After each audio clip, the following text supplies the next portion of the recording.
بسم الله الرحمن الرحيم الحمد لله رب العالمين وأصلي وسلم على نبينا محمد وعلى آله وصحبه ومن تمسك بسنته إلى يوم الدين أما بعد.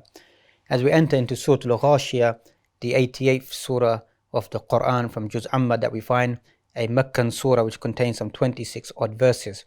We find that firstly the relationship between this surah and the previous surah is we find that firstly there are certain surahs inside the Qur'an which are paralleled together or made as twin surahs. There are surahs inside the Qur'an which have been physically been described as being twin surahs verbally by the Prophet ﷺ, like Surah Al-Baqarah and Surah Ali Imran, or like Surah Al-Falaq and Surah Al-Nas. And then there are those other surahs whereby you find that the theme begins to spill over into the following surah. So they're classified as twin surahs, like Surah Al-Anfal and Surah At-Tawbah, that we find Surah Al-Rahman, Al-Waqi'ah, that we find that the theme continues inside the following surah. So this is one of those surahs where you find the theme of the last day, that we find is the theme of creation, that we find the theme of standing in front of Allah subhanahu wa ta'ala, either being in a state of felicity, happiness, or being a wretched individual, continues inside Surah Al-Ghashiya, inside this surah. And we find that this Surah Al-Ghashiya, all of this that we find the previous surah talks about the preparation for the last day and not letting the dunya overcome us. This surah once again now begins to speak about the affair of the last day. And we find even Al-Kalima Al-Ghashiya that we find, or inside this juz, that we find many surahs, that we find the names of these surahs, Al-Qari'ah, that we find Al-Ghashiya, and even before that in Juz Tabarak that we find Al-Haqqa, or even inside once again Juz Amma that we find the Kalimat Al-Tamma, Al-Sakha. These are all references or inferences towards the last day. So as we mentioned, as Imam Qurtubi mentioned, collects these numerous names of the last day.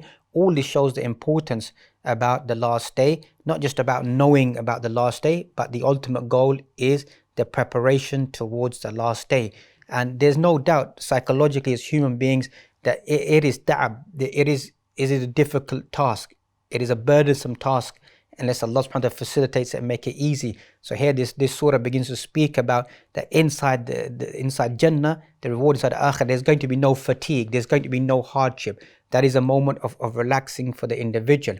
Also, we find that in this surah it speaks about neither life or death, or it speaks about eternal burning or punishment, etc. that you find. So people always quote this, ask this question of trying to understand the hereafter. Why is there this eternal punishment?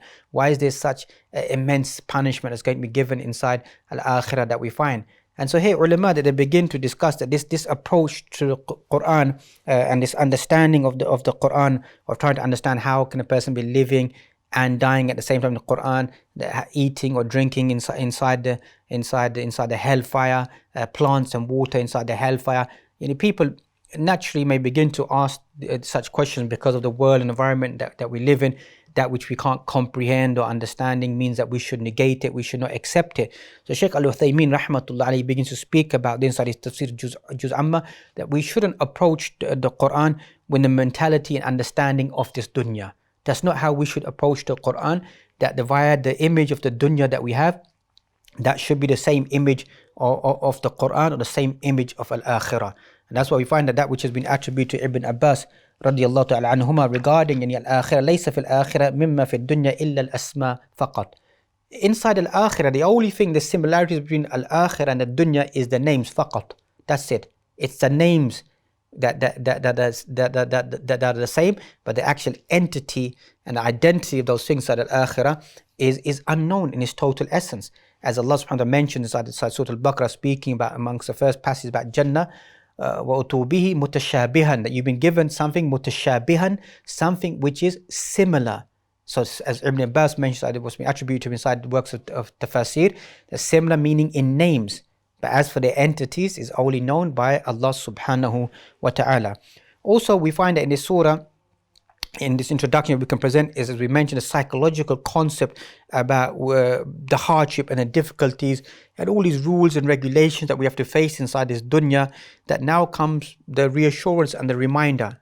As we mentioned a few minutes ago, فَفِي الْجَنَّةِ لَا نَصَّبْ فِيهَا وَلَا تَعَبْ, that inside the Jannah there's going to be no fatigue, no tiredness, no hardship inside the Al-Akhirah. Unlike this world, there's always the toil, the turmoil, the struggle that we find upon this dunya that person needs to go through.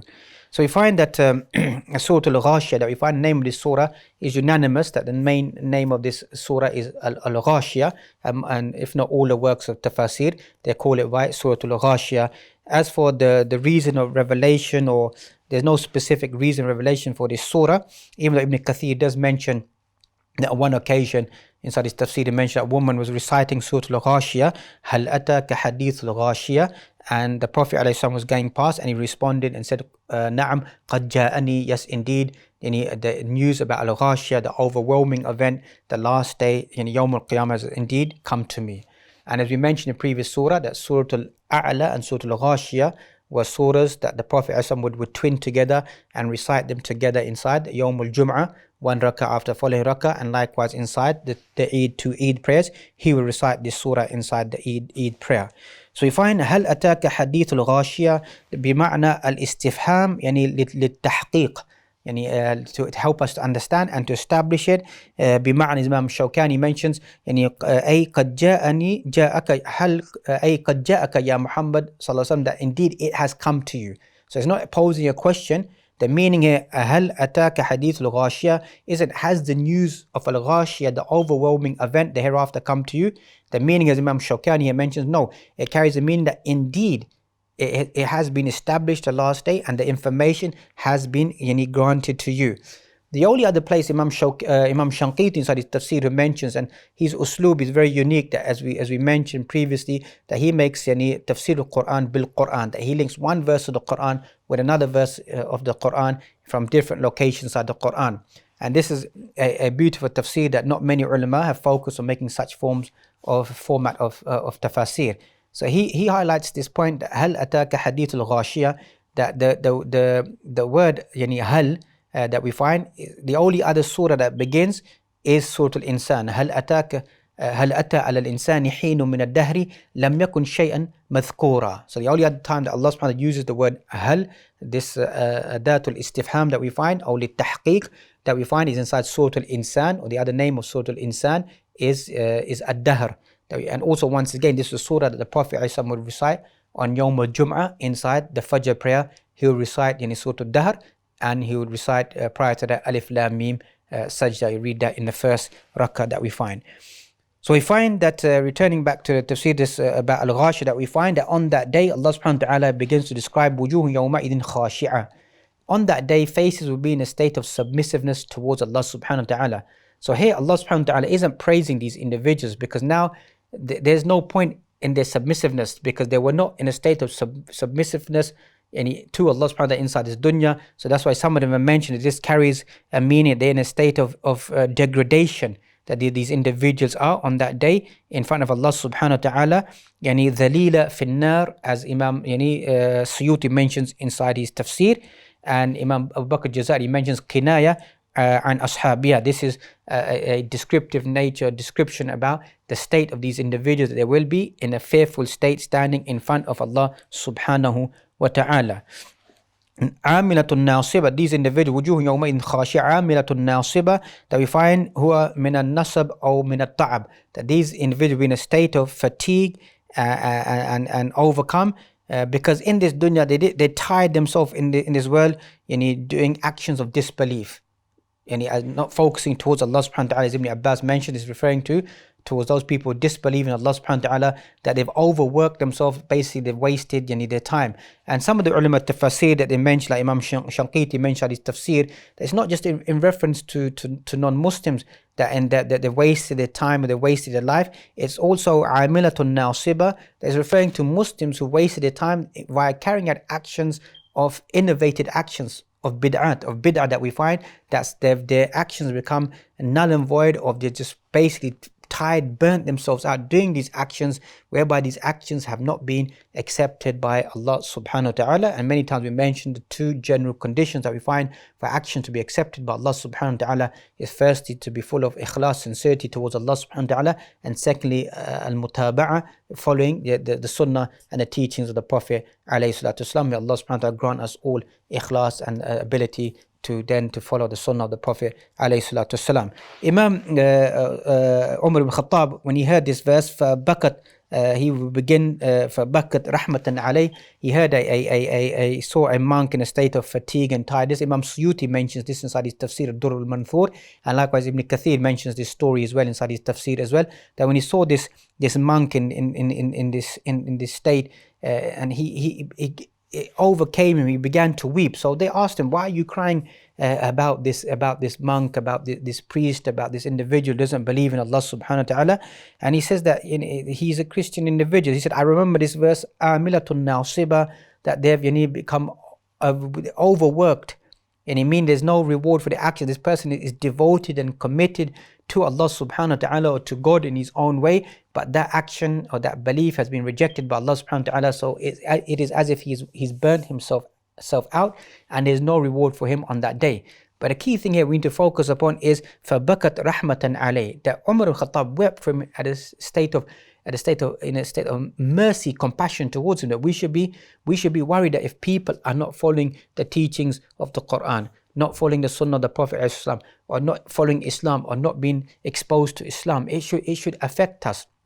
It should worry us. And this is not just a sifa of Umar ibn al-Khattab. This is the descriptive nature which Allah subhanahu wa ta'ala describes the Prophet ﷺ in the end of Surah At-Tawbah. لَقَدْ جَاءَكُمْ رَسُولٌ مِّنْ أَنفُسِكُمْ عَزِيزٌ عَلَيْهِ مَا عَنِتُّمْ حَرِيصٌ عَلَيْكُمْ بِالْمُؤْمِنِينَ رَؤُوفٌ رَحِيمٌ. Allah describes the Prophet ﷺ that he's overburdened, over worrying, troublesome, that you don't come towards a path of guidance, and he is one who is full of mercy and compassion and pity towards the believing individuals and towards the wider society at large, as we find وَمَا أَرْسَلْنَاكَ إِلَّا رَحْمَةً لِلْعَالَمِينَ. We did not send you except for mercy to all of the worlds.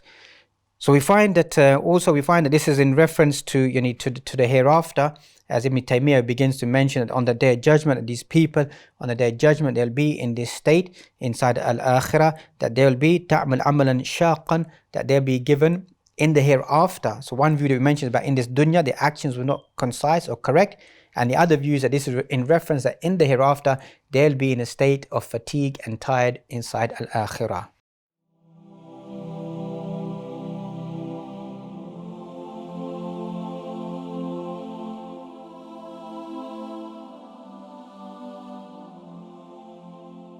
So what does it mean that they will be in a state of fatigue and tiredness inside al-akhirah? As we slightly touch upon it, Ibn Taymiyyah, he brings 7 different views to prove that this is in reference towards al-akhirah. They will be in a tired state, in a fatigued state inside al-akhirah because of the punishment and the tasks that they've been told to carry out inside al-akhirah. As we find, they'll be inside their chains that be strapped around them and being dragged inside the fire. And as another place in the Qur'an, Allah mentions سَأُرْهِقُهُ سَعُودًا, we make them climb a slippery mountain inside hell. So here the ulama mentioned, extracted from this, that this is amilatun nasiba, that inside al-akhirah, inside that punishment, it will be a state of fatigue and tiredness for these individuals. tasla naran hamiyah, that they'll be made to enter into this severe punishment, this severe fire which has been ignited for these individuals inside al-akhirah. Imam Shawkani, inside his tafsir Fath al-Qadir, he mentions that this is a fire which has no ending. A fire tusqa min aynin aniyah, this is a fire which is a burning fire for these individuals, which has no ending. As Imam Suyuti, he mentioned that his tafsir, that this has been boiling since Allah subhanahu wa ta'ala created the heavens and the earth. And also we find inside Surah Ar-Rahman, يَطُوفُونَ بَيْنَهُ وَبَيْنَ حَمِيمٍ آن, they'll be made to go between the hell and this boiling water. So here ulama mentioned this is a fire which has been ignited for, if we can use the word linguistic, eternity, or so beginning of time, for punishment of these individuals, to be thrown inside this punishment that Allah subhanahu wa ta'ala has placed or created for these individuals. لَيْسَ لَهُمْ طَعَامٌ إِلَّا مِنْ ضَرِيعٍ. So now Allah subhanahu wa ta'ala describes that what's going to happen to these individuals, their form of nourishment on that day is going to be this thorny tree is going to be given to them. So previously we find that their drink will be that boiling hot water will be given to these individuals. Here now Allah subhanahu wa ta'ala mentions that for these individuals will be what will be given for them to drink. تُسْقَى مِنْ عَيْنٍ آنِيَةٍ, that which will be given to them to drink is that boiling hot water will be given to them to drink. Then Allah mentions that لَيْسَ لَهُمْ طَعَامٌ إِلَّا مِنْ ضَرِيعٍ, then they'll be given this thorny plant will be given to them to eat inside al-akhirah. So we find that a shajatul zaqum, some say this thorny plant is the shajatul zaqum that Allah subhanahu wa ta'ala mentions inside Surah Al-Dukhan and Surah Al-Safat. Allah subhanahu wa ta'ala speaks about this plant inside Jahannam. Once again, as we mentioned, that how can a plant grow inside Jahannam, etc. That we find that we shouldn't enter into that realm or into that discussion. That Allah subhanahu wa ta'ala has mentioned this is going to be the food and drink, and this is going to be their state. We need to accept that and believe that. So we find وَلَا طَعَامٌ إِلَّا مِنْ غِسْلِينَ, that their food and their drink will be nothing but this food that will be given to these individuals inside al-akhirah. Imam Razi begins to discuss, as we said, we shouldn't delve into it, but Imam Razi, one of those classic mufassirin, that those things that we shouldn't discuss, he ends up discussing them inside his tafsir. This what makes Imam Razi unique in that sense, even though at times he may go off the track, as they say, in terms of discussions, but many times that we find the discussions that he presents are beautiful, wholesome discussions that he presents of understanding certain concepts we mentioned inside the Qur'an, which other mufassirin haven't approached that Qur'an in a manner. So he begins to discuss, have this dialogue discussion about how a tree in hell will survive, etc., how the people survive and the punishment that be given to these individuals inside al-akhirah. لا يسمن ولا يغني من جوع. So we find that as Imam Sa'di mentioned, the intent isn't to nourish them, is to give them to food, or isn't to remove their hunger and to nourish them. So meaning that the punishment is lil abadiyah for these individuals inside al-akhirah. As a side point, la yusmin wa la yughni min ju', that some of the ulama, contemporary ulama, based upon this ayah, this verse, have highlighted that the modern day smoking that we find, because it neither nourishes you, neither sustains you. So tobacco and use of anything related to that smoking is an action of the people of the hellfire, related to that smoke, to that burning, and used this as an ayah, and indirectly as amongst the proofs that smoking is something which is haram in the sharia of Allah subhanahu wa ta'ala. But that is a side point, but just highlighting how even modern day ulama tafsir will make extractions from the Qur'an to delve or to prove any points in modern day society that we live in. وُجُوهٌ يَوْمَئِذٍ نَاعِمَةٍ. Then Allah subhanahu wa ta'ala mentions the opposite now. Mentions the reward of the believing individuals. After mentioning the punishment and the torture and the end of those individuals, Allah subhanahu wa ta'ala then mentions بعد حال الأشقياء. Allah subhanahu wa ta'ala mentions halul as-su'ada, as Ibn Kathir mentions, now begins to speak about the righteous individuals. So wherever there's a ni'mah, there's wherever there's ni'am, there's niqam. Wherever there's blessings, then there's the removal of those blessings. So for these individuals, لِسَعِيهَا رَاضِيَةً. So these individuals, for their sa'i, for their journey, their struggle, there is liberation, there is happiness, there's contentment. Remember, as we mentioned, the main theme of this surah is the path of struggle, that the struggle that we're not denying, the struggle that remains on this dunya, it exists.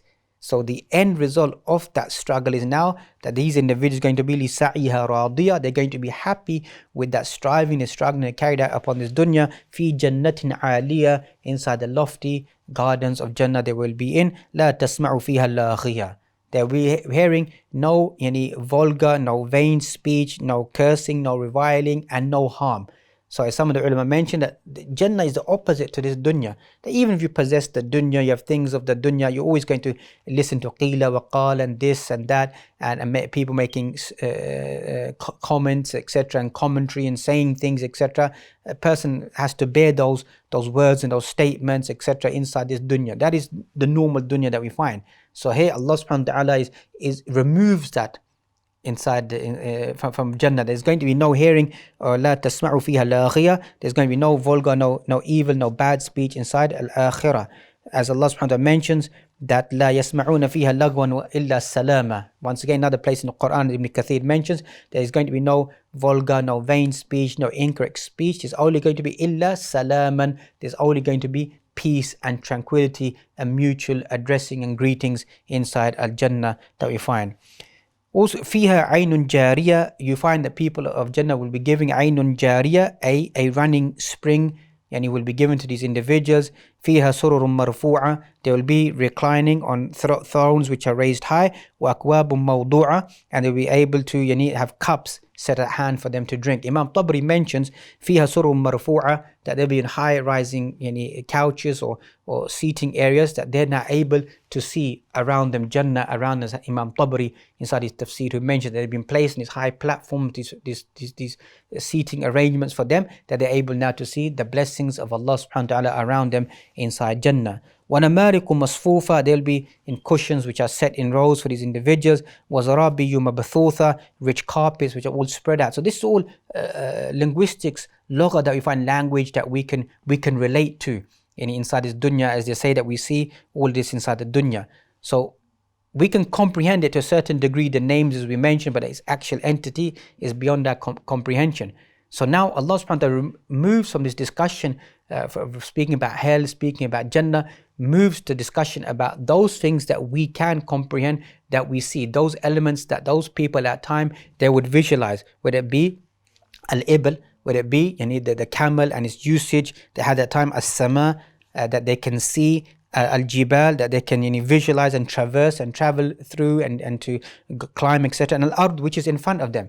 So Allah subhanahu wa ta'ala now begins to speak about 4 elements that they can see in this dunya to make them reflect that this creation of Allah subhanahu wa ta'ala, if you look deeply into it, there are miracles of Allah subhanahu wa ta'ala, signs of Allah subhanahu wa ta'ala. So just like you marvel at this creation around you, is it not plausible and possible that Allah subhanahu wa ta'ala can make a creation which is far greater and bigger than the creation that you see around you? So Allah mentions أَفَلَا يَنْظُرُونَ إِلَى الْإِبِلِ كَيْفَ خُلِقَتْ.